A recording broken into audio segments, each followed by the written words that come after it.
A veure, en el cas de Sants, per una banda, com no només Sants, sinó tots els municipis al voltant, doncs l'entrar a formar part en una gran ciutat doncs, va tenir uns beneficis, com va ser que totes les inversions que s'havien de fer en el territori doncs, es van estendre als antics municipis del Pla de Barcelona.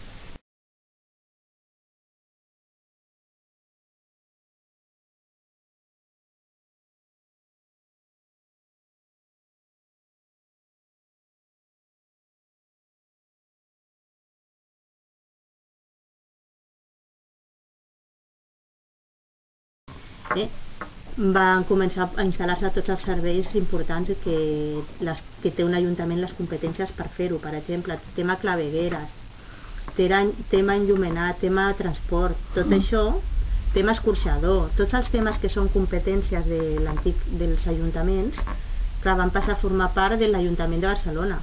Llavors tot el que afectava a la ciutat li afectava al poble de Sants.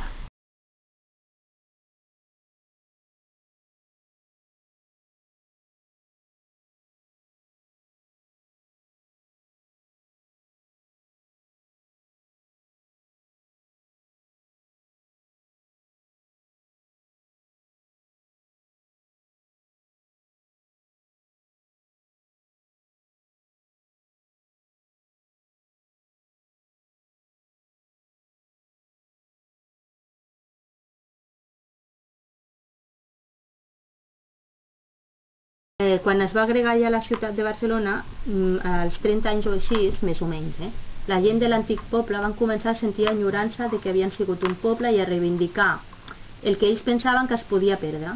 No és que no van fer ningú manifestacions per tornar-se a segregar, perquè això ja era una cosa impensable. A veure, sempre es mira cap al futur i ja era impossible que el Sants tornés a ser independent una altra vegada.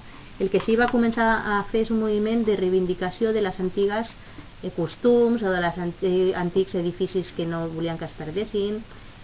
Tema una mica reivindicatiu a nivell més de no perdre la història, el que havíem sigut.